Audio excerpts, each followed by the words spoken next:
Olá, meus queridos, sejam todos bem-vindos, que Deus abençoe cada um de vocês e que possamos nessa manhã aprender um pouco mais da Palavra de Deus. Alguns já assistiram esse estudo, alguns ainda não, né? E que nós possamos juntos aprender um pouco mais sobre a Palavra de Deus, né? E eu costumo dizer o seguinte, né? Cada vez que nós abrimos a Palavra de Deus com o espírito de oração, nós encontramos mais e mais profundeza de cada palavra que está na Palavra de Deus, né? E a gente vai crescendo no entendimento. Eu queria que vocês olhassem para essa figura que está aqui à frente, e quando vocês olham para essa figura, o que vocês imaginam que seja? Quem seria esse personagem? Sansão, né? A nossa juventude está tão impregnada com as coisas do inimigo, que uma vez eu fui falar sobre esse assunto e mostrei essa imagem e uma das pessoas falou assim, é um dos Vingadores. Eu falei, Vingador? Eu falei assim, o que é isso, Vingador? Eu nem sabia o que é esse negócio de Vingador, né? E aí depois fui descobrir que eram filmes sobre super-heróis de Hollywood, né? E na verdade essa imagem retrata um tempo e um momento onde Deus atuou para intervir numa situação de escravidão do povo de Deus, né? E nós vemos que Sansão, que está ali, ele está entre como é que foi que ele agiu onde ele estava nesse local? Que local era esse? O Templo de Dagon. O que estava acontecendo? Um culto pagão, né? E aí ele pediu para ir para que lugar? A palavra de Deus diz que ele pediu para alguém guiar ele até que lugar? Mas tem um nome, eram duas colunas, mas que colunas? As duas principais colunas de sustentação daquele templo, não é? Então essa coluna de sustentação daquele templo, quando Sansão derrubou essas duas colunas, ele derrubou o quê? O templo, né? E quando ele derrubou o templo, ele destruiu não somente a vida física dos filisteus, ou seja, uma execução de juízo de Deus, mas também ele destruiu um sistema de adoração pagão. Não foi? Porque era um sistema de adoração pagão. E foi o que ele destruiu ali também, né? Um sistema que Satanás estava tentando impor sobre os filhos de Deus. E todo sistema, quando Deus não está atuando no sistema, ou seja, numa religião, ela trabalha por imposição. A religião de Cristo, ela é livre. Ela dá liberdade de consciência, onde você pode escolher, né, e tomar decisões, baseada numa relação direta com Deus. Quando uma religião impõe algo, ela escraviza. Então, toda religião que impõe, e como se diz, ela impõe, ela não vem da igreja verdadeira de Cristo. Ela é uma religião pagã, de origem pagã. Porque ela quer fazer com que o seu adorador seja obrigado a fazer certas coisas, né? E a religião de Cristo não é assim, ela é liberdade, né? É o livre-arbítrio que o Senhor Deus nos dá. E normalmente a religião pagã, ela trabalha com sanções. Então, se você não faz isso, então você não tem aquilo. E aí ela vai trabalhando até que ela chega num limite que ela não tem mais condições, aí ela trabalha com a ideia de morte. Se você não fizer, você vai ser morto. E ela vai levando a todos a se tornarem, entre aspas, perante a sociedade, culpados de morte, até que se leva à escravidão. Que é o que vai acontecer em breve nos nossos dias. Uma religião que quer impor, e aqueles que não seguirem serão levados a ser considerados inimigos da sociedade, hereges, e depois vão merecer o quê? A morte. Primeiro vão merecer a prisão, a condenação, o escárnio da sociedade, para depois então ser levados à morte. Então, esse sistema é um sistema pagão. Agora, Satanás, ele não é bobo. E ele trabalha para também escravizar o povo de Deus. E ele usa as mesmas armas que às vezes o próprio Deus usa as mesmas estratégias que Deus usa, ele às vezes copia e aplica para as suas ideias, para aplicar seus interesses. A senhora White diz que há duas doutrinas, duas crenças, né, da nossa teologia que seriam atacadas diretamente no tempo do fim. Então, se eu tivesse um prédio de 28 andares, né, e ele fosse sustentado por duas colunas, por onde você começaria para derrubar esse prédio? Por essas duas principais colunas, né? Porque se você derrubar ela, você consegue derrubar o quê? Todo o restante. Então, quais são as duas principais colunas, entre aspas, do Adventismo? Não. Sábado tem outras igrejas que guardam o sábado. Uma se acertou, é o santuário. Não. Uma é o sábado. Desculpa, uma é o santuário. E a outra? Alguém já falou aí. O espírito de profecia. Por quê? Se Satanás conseguir derrubar essas duas crenças, essas duas doutrinas da igreja adventista, que é o santuário, a única igreja que tem no seu corpo doutrinário a doutrina do santuário é a igreja adventista. Nenhuma outra igreja tem a doutrina do santuário no seu corpo de doutrinas. Por quê, irmãos? Porque o dia que uma igreja tiver no seu corpo de doutrina o santuário, elas literalmente terão que se tornar o quê? Adventistas. Não tem como. Por isso nenhuma aceita a doutrina do santuário, como nós entendemos. E a outra doutrina é a doutrina da crença, ou seja, ter no seu corpo o espírito de profecia. Mas eu pergunto para vocês, existe adventista que não aceita o espírito de profecia? Existe. Mas ele pode dizer que ele é adventista? Não. Porque a nossa certidão de nascimento na Bíblia, uma das características para conhecer a igreja verdadeira é que esta igreja tem o quê? E o espírito de profecia é o quê? O testemunho de Jesus. Então não tem como nós dizermos que somos adventistas e rejeitar o testemunho de Jesus. Algumas pessoas não, é escritora norte-americana. Não, não é escritora norte-americana. É o último profeta, e o último profeta, porque a Hebreus diz assim, Deus falou antigamente por meio de quê? Dos profetas. Mas nos últimos dias ele escolheu falar de que forma? Pelo seu filho. Então, quem é o último profeta? É Ellen White? Entre aspas. O último profeta para nós hoje é o próprio Jesus. E ele é o mesmo que falou todas as outras épocas. Para os profetas. Mas nesses últimos dias, olha só, quando você abre o livro de Apocalipse, ele começa com uma revelação. Revelação de quem? De Jesus. Não, de Deus. Que deu para quem? Não, ele deu para o anjo. Não, deu para Jesus. E Jesus deu para quem? Para o anjo. E o anjo deu para quem? Então, de quem nós recebemos o tempo do fim, as mensagens do tempo do fim de profecia? Diretamente dele. Então, rejeitar isso é rejeitar o próprio conselho de Deus. Então, quando Satanás, se vocês olharem e observarem hoje, o que nós menos ouvimos hoje no meio do nosso povo é pregações sobre o santuário e sobre o espírito de profecia. E é isso que o inimigo tem feito. É por isso que os nossos jovens, é por isso que os nossos adolescentes têm se desviado do nosso povo. Como se diz, vivido uma vida mais parecida com o mundo do que com os filhos de Deus no tempo do fim. Então, essa doutrina tem sido atacada diretamente pelo inimigo. As pessoas pensam que o ataque é direto, mas simplesmente ele tirar de cena, ele já faz o seu ataque, porque ele amortece o nosso conhecimento do tempo do fim, do que Deus espera de nós para o tempo do fim. Então, hoje, o que nós menos ouvimos, e quando ouvimos, é aquela mesma história antiga, explicando a estátua de Daniel, assim, que representa esses reinos. Eu não quero dizer que isso não é importante. Isso sim é importante. Mas isso ainda é os rudimentos, é para aquele que está chegando na igreja.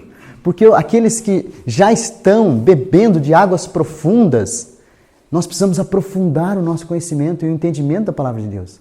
E a gente precisa cavar isso. Então, o ataque de Satanás no tempo do fim, nós vamos ver nos textos da Senhora White, eu vou mostrar depois para vocês, que o ataque dele seria em cima dessas duas coisas. Espírito de profecia e o santuário. Né? Então, nós vamos ver que Existe uma profecia que é a maior profecia de tempo da Bíblia. E essa profecia está em que livro? No livro de Daniel, né? E essa profecia que vai tratar do tempo, quanto tempo tem essa profecia? 2.300 tardes e manhãs, que transformado no contexto profético se tornam 2.300 anos proféticos, que começou em 457 a.C. e vai terminar quando? Em 22 de outubro de 1844. Não é? Então, essa profecia de 2.300 anos, ela também foi dividida em partes. E uma parte dessa profecia, Deus reservou para quem? Para os adventistas do começo da mensagem, né? Que era o povo judeu. E ele dividiu essa mensagem para o povo judeu em 490 anos. Então, começou com 7 semanas, 62 semanas e a última semana. E cada fase desses três, Deus tinha uma mensagem para o povo judeu, para ser dada para o povo e para ser dada para o mundo. E aí, quando chega no ano 27, começa a última semana. 490 anos. Vocês já viram uma história? Eu sempre digo que a senhora diz que todas as histórias da Bíblia se cumprem no livro de Apocalipse com a igreja adventista. Então, quando você olha para Pedro, Pedro chega na presença de Cristo e ele quer se dizer que ele já foi transformado, que ele já entendeu o Evangelho, que o eu dele já estava crucificado com Cristo. Ele chega e se apresenta para Jesus e fala assim: Jesus, eu já sou tão bom, eu já fiquei tão bom com o Evangelho que eu não perdoo só 3 vezes, como diz o Talmud, eu perdoo 7 vezes. Olha, e Pedro esperando Jesus elogiar Pedro, né, Pedro? Realmente você já foi transformado, né, Pedro? E Jesus pega e chega para Pedro e fala assim: Pedro, 7 vezes não, mais 70 vezes 7. Algumas pessoas ficam fazendo conta. Então quer dizer que eu tenho que perdoar 490 vezes as pessoas? Jesus estava dando uma mensagem para o povo judeu na presença de Pedro. E usando isso para dizer para o povo: olha só, povo judeu, vocês acham que perdoar 1 vez, 2 vezes é o suficiente? Eu venho trabalhando com vocês. Quanto tempo? 490 anos de tempo para perdoar vocês. E o tempo profético, Jesus estava levando o povo a entender: olha, não é 7 vezes não, Pedro, é 70 vezes 7. Jesus está falando assim: olha, atentem para a profecia, porque está chegando o tempo final de vocês, 490 anos. Está prestes a encerrar o período profético que eu dei a vocês para vocês se arrependerem e para vocês continuarem como nação com a mensagem. Mas se vocês não se arrependerem, vai encerrar o tempo de vocês. Jesus estava fazendo um alerta para o povo. E o povo achando que Jesus está falando de perdão. Para a gente falar assim, a gente às vezes critica Pedro, né? 7 vezes, Pedro perdoou 7 vezes. Olha só que coisa, Pedro. Eu pergunto para você, num dia você já perdoou uma pessoa 3 vezes o mesmo problema? Ou você já faz assim, mais ou menos assim? Olha só, a pessoa vem e te pede perdão, tudo bem, eu te perdoo. Aí ela vai e faz de novo a mesma coisa. Aí você fala assim: não, bom, tudo bem, eu te perdoo. Mas não faz mais, tá? Aí ela vem a terceira vez e fala assim: mas você está achando que eu sou o quê? A gente às vezes, por 3, a gente já não acha que é o suficiente.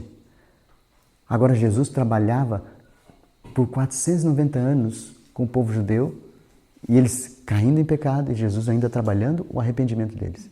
E depois da morte dele, Cristo ainda vai esperar um tempo. E olha só, quando chega no tempo do fim, a semana vai ser dividida, 490 anos, a última semana vai ser dividida novamente em 3 partes.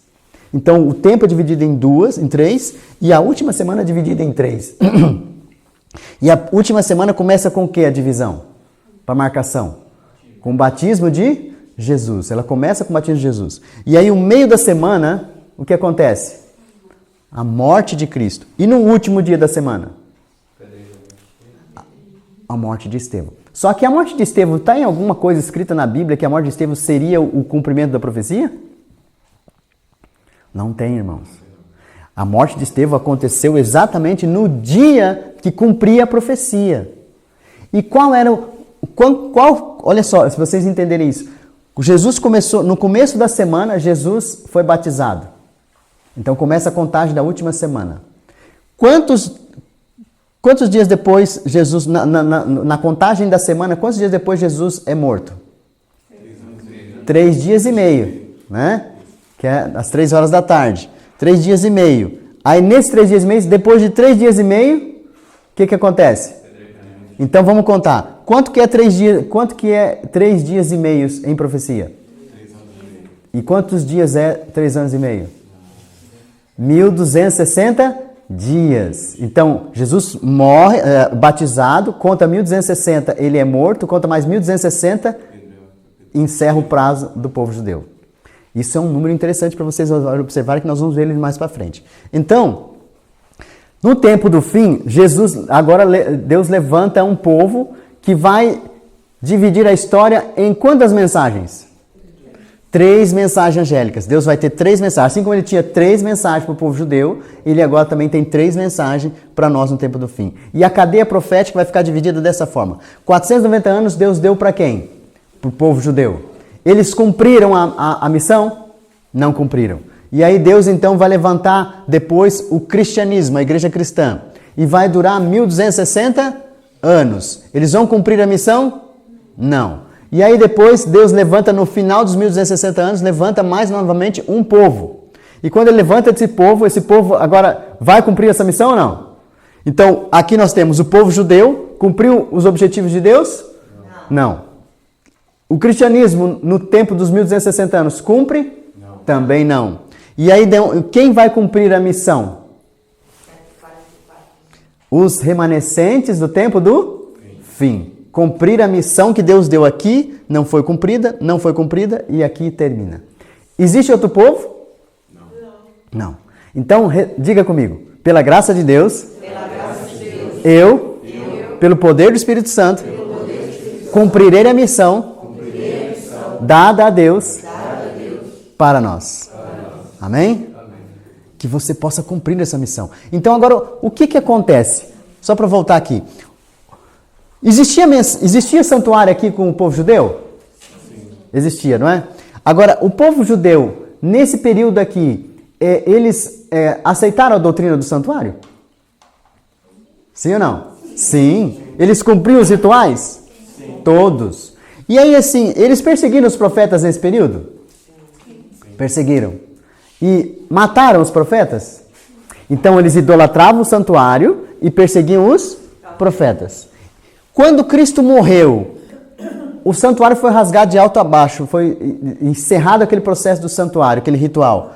Os judeus reconstruíram o santuário, reformaram o santuário e continuaram fazendo culto ali? Ou seja, eles cuidavam dessa doutrina ou não? Sim. Mas perseguiram os profetas. Mas quando chega no período dos gentios, do cristianismo, olha só o que acontece. No período dos cristãos, eles perseguem os profetas? Perseguem. Matam os profetas? Mas olha o que eles fazem. Eles, além de matar os profetas, eles vão fazer o que com o santuário? Vão lançar por terra o santuário. E aqui diz ainda que eles vão pisar o santuário. E os fiéis do fiel povo de Deus. Ou seja, aqueles que ainda quiserem seguir essa doutrina, quiserem fazer a vontade de Deus, ainda assim serão perseguidos e mortos. E eles avançaram além do povo judeu. Que o povo judeu matou os profetas, mas preservou o santuário. Os cristãos, eles mataram os profetas e ainda lançaram o santuário por terra. Foi nesse período. E olha só, então a igreja foi se pervertendo e lançando as doutrinas por terra. Mas como é que foi que isso aconteceu? Como é que eles lançaram o santuário por terra? Qual foi? Olha só, todos os móveis do santuário têm uma relação direta com nossas crenças. Todos os móveis têm uma relação direta com a nossa crença. Então, olha só, como é que eles foram lançando o santuário por terra? Lançando cada crença por terra dentro dos móveis do santuário. Então, qual móvel do santuário representa o sacrifício de Cristo? O altar de quê? E eles substituíram por quê? Por penitências. Ou seja, você tem que pagar para você ser salvo. Não é algo que você recebeu. Então, o altar de sacrifício ele foi lançado por terra quando eles substituíram o sacrifício de Cristo por penitências. Isso começou na igreja pagã. Então, eu tenho que fazer alguma coisa para agradar a Deus, para Ele então me aceitar como seu filho. E isso não é doutrina cristã. Então, eles substituem por penitências. Então, lança o primeiro móvel do santuário, que é o altar de sacrifício. O segundo móvel do santuário que eles vão mexer é o batismo. E qual móvel do santuário representa o batismo? A pia. E eles mexem no batismo, quando eles substituem o batismo por tirando a confissão e o arrependimento da pessoa. E aí agora eles começam a confessar para um homem os seus pecados, ao invés de confessar a Deus. E o batismo, ao invés de ser por imersão, é por aspersão. Então eles lançam a pia do santuário por terra, outro móvel do santuário lançado por terra. E aí, eles vão mexer na Bíblia. Eles vão mexer na palavra de Deus? Vão inserir livros e vão retirar alguns. Mexer na Bíblia. E aí eles mexem, ele tira a Bíblia do povo de Deus e mexe na palavra de Deus. E o móvel que representa a palavra de Deus é a mesa dos pães, né? Que é onde fica o alimento do povo de Deus, onde nós nos alimentamos espiritualmente. E depois eles mexem num outro móvel, que é um móvel que representa a oração. Qual móvel do santuário representa a oração? O altar de incenso. Então, eles dizem que nós não podemos orar diretamente a Deus, temos que orar para um santo, porque nós somos tão pecadores, e esse santo é quem vai intervir por nós diante de Deus. Então, eles colocam um intercessor que não é Cristo entre o homem e Deus. E eles criam os santos, né? Isso aqui, santo para todo tipo, né? Todos os dias tem um santo. Então, isso eles mexem no altar de incenso, lançando então o altar de incenso por terra. E eles vão mexer aí num outro móvel ainda. Um móvel que representa o nosso testemunho. E qual móvel representa o testemunho? O candelabro. O candelabro, ele foi tirado no período da Idade das Trevas, onde a luz foi o quê? Apagada. Todo aquele que queria dar o testemunho da sua crença, ele era considerado o quê? Um herege. E qual era o destino? A morte. Então, na Idade das Trevas, eles apagam a luz, o testemunho, e representa o candelabro, né? Que é o testemunho do povo de Deus e da igreja de Deus. Oi? Uma grande maioria morria em fogueira. Exatamente. Exatamente. E aí, como o próximo móvel que eles vão mexer? Eles vão mexer na lei de Deus. E a lei de Deus fica onde? No Santíssimo. E aí eles vão lançar outro móvel por terra. Eles modificam a lei de Deus e mexem na Arca da Aliança, né? E lançam então mais um móvel. Então todos os móveis do santuário foram mexidos e lançados por terra, substituindo crenças, né, do povo em relação à palavra de Deus. E agora Deus vai restaurar isso. Porque quando você chega em Daniel 8,14, ele diz assim, até 2.300 tardes e manhãs, e o santuário será o quê? Purificado. Será transformado e será restaurado. E Deus começa a restaurar então o santuário. Da mesma maneira que Satanás agiu destruindo o santuário, Deus começa a restaurar móvel por móvel. E Deus vai usar homens para restaurar cada móvel do santuário. Então vamos ver como é que Deus trabalhou restaurando o santuário. Porque no final das 2.300 tardes e manhãs, ele estaria com os móveis do santuário todo restaurado. Então, o que acontece então a restauração do santuário? Como é que Deus vai agir? Então Deus começa restaurando no século XIV. Está dentro dos 1260? Tá ou não? Porque os 1260 termina em 1844. E o século XIV começa de 1400 até 1499.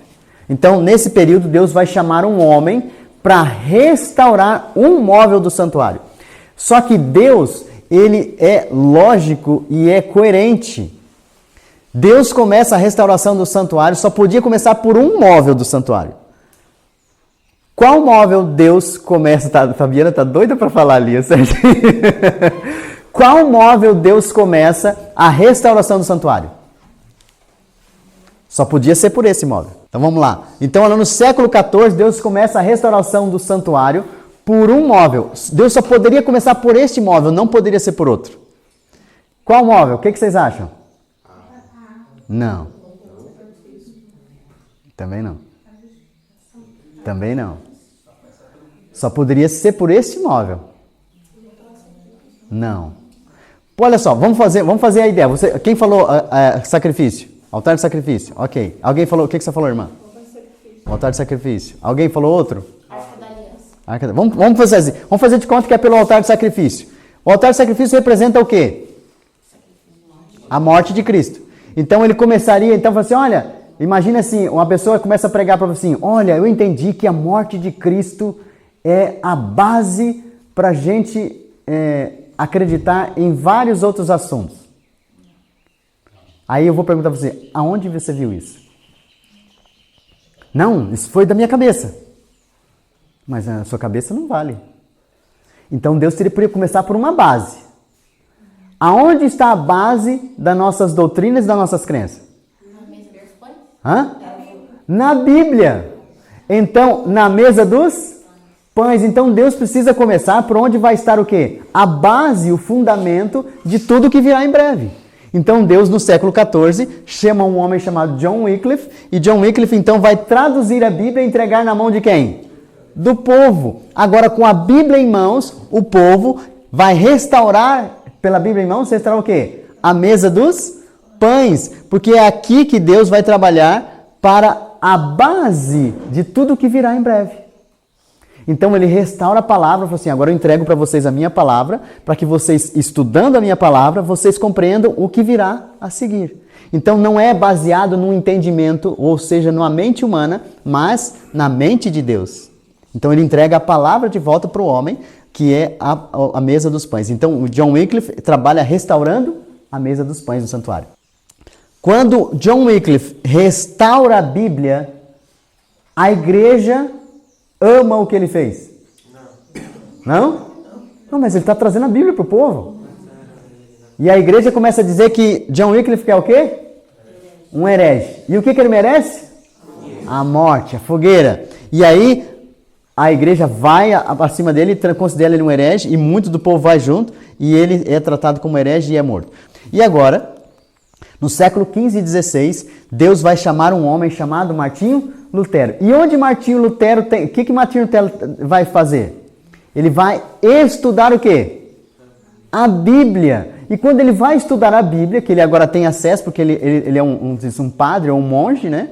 E ele vai abrir a palavra de Deus e vai estudar. Quando ele começa a estudar a palavra de Deus, ele entende algo que a Igreja Católica não entendia, e nem os cristãos da época, que é a mensagem da justificação pela fé. E então ele entende o sacrifício de Cristo. Quando ele entende o sacrifício, que a salvação não é baseada em obras do homem, mas na obra de Cristo, por nós e em nós. Quando ele entende isso, ele restaura que móvel? O altar de sacrifício. Então agora ele trabalha na restauração do altar de sacrifício. E por quê? Porque ele vai na Bíblia e ele entende o sacrifício de Cristo. Quando Lutero entende isso, a mensagem para o tempo dele, e ele começa a pregar o sacrifício de Cristo, a igreja também ama Lutero? Não, é considerado um herege. Então muitos, os romanos, vão acima dele, persegui-lo para matá-lo, e aí alguns seguidores de John Wycliffe, que restaurou a palavra de Deus, também consideram Lutero um herege e não avançam na verdade. Outros acompanham e avançam na verdade junto com ele. Quando ele entende o sacrifício de Cristo, Deus agora vai levantar um outro homem. Olha a sequência do plano da salvação. No século XVI, Deus chama um outro homem chamado João Calvino. E esse João Calvino é do movimento presbiteriano. E o que ele vai fazer? Que móvel ele vai restaurar? João Calvino, ele é chamado para restaurar a oração. E ele diz assim, não temos que orar a santo algum. Na palavra de Deus diz que nós temos um intercessor e esse é Jesus. Temos que orar a ele. E aí então, João Calvino vai restaurar o quê? O altar de incenso. E aí, os seguidores de Lutero que não avançam na verdade, e os seguidores de João que não avançam na verdade, consideram João Calvino o quê? Um herege. E começam a persegui-lo. Veja que todos aqueles que não avançam na verdade, consideram aqueles que avançam o quê? Um herege. E aí agora Deus vai chamar outro homem no século XVII chamado John Smith. Então Deus restaura primeiro a palavra dele, depois ele restaura o altar de sacrifício e depois ele restaura a comunhão, a oração. Quando ele restaura a comunhão, Deus agora chama um homem chamado John Smith, que ele é o fundador da igreja batista. E aí os batistas, eles acreditam o quê? O que eles encontraram na Bíblia? Eles encontraram o batismo por imersão e não por aspersão. E quando ele começa a pregar isso, como ele é considerado pelos os outros movimentos? Como um herege. E como foi morto as pessoas que acreditavam na doutrina do batismo? Por afogamento. Vocês acreditam no batismo, então vocês vão ser afogados. Então, as famílias inteiras eram afogadas e eram consideradas hereges, porque acreditaram nesta mensagem, e alguns de Calvino, Lutero e John Wycliffe avançaram com ele, e alguns rejeitaram e se tornaram, então, perseguidores daqueles que estavam pregando sobre o batismo. Então, Deus vai restaurando, primeiro, o altar de sacrifício, quer dizer, a palavra de Deus, o sacrifício de Cristo, a salvação, depois a oração, a comunhão, e agora o batismo. E aí, no século XVIII, Deus vai chamar um outro homem chamado John Wesley. E ele é um metodista. A senhora White pertencia a esta igreja, a igreja metodista. Quando ele chama John Wesley, ele entende, ele é um metódico, né? Ele entende que o nosso testemunho deve ser coerente com o quê? Com aquilo que nós pregamos. Que a nossa vida deve ser uma vida transformada interna e externamente. Que nós devemos só falar. E ele restaura então o nosso candelabro, que é o testemunho. E aí John Wesley é aceito pela maioria do povo. E ele é considerado então um herege. Veja que é a sequência do plano da salvação.